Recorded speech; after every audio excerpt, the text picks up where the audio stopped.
punya PT atau CV tapi uang bisnis tetap masuk ke rekening pribadi, hati-hati, ini bisa jadi blunder pajak yang berujung rekening diblokir.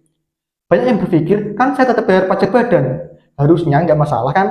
Salah besar, itu justru bisa bikin kamu bayar pajak double, kena audit, bahkan rekening pribadi bisa diblokir. Salah satu klien saya punya PT dengan omset 50 miliar lebih setahun.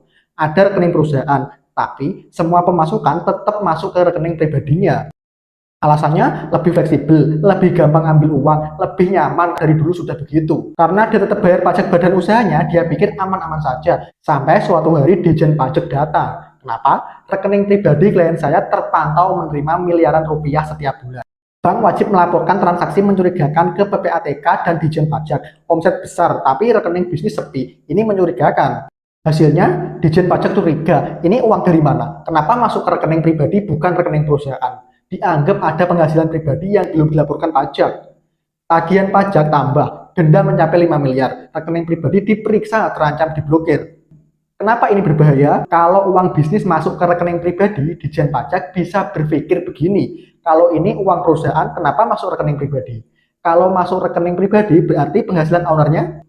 Kalau ini penghasilan owner, harusnya kena PPh pribadi sampai 35%. Akhirnya kena pajak double. PPh badan 22% sudah dibayar. Tapi karena masuk rekening pribadi, bisa kena PPh pribadi sampai 35%. Masalahnya nggak cuma pajak, bisa lebih gawat. Dianggap menyembunyikan aset omset. Perusahaan dicurigai cuma boneka pajak. Kalau ada utang atau masalah hukum, rekening pribadi bisa ikut disita. Udah bayar pajak tapi tetap dianggap penggelapan pajak. Sakit nggak tuh? Solusi supaya nggak kena masalah ini, semua pemasukan bisnis harus masuk ke rekening bisnis.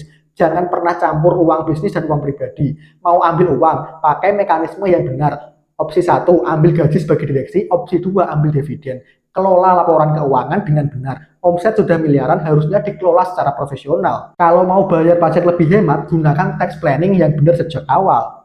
Masih pakai rekening pribadi buat bisnis, itu seperti menyimpan bom waktu sama pajak. Bayar pajak aja nggak cukup, kalau aliran uangnya mencurigakan. Jangan tunggu rekening diblokir atau ditagih pajak miliaran. Benahi keuangan bisnis kamu sekarang.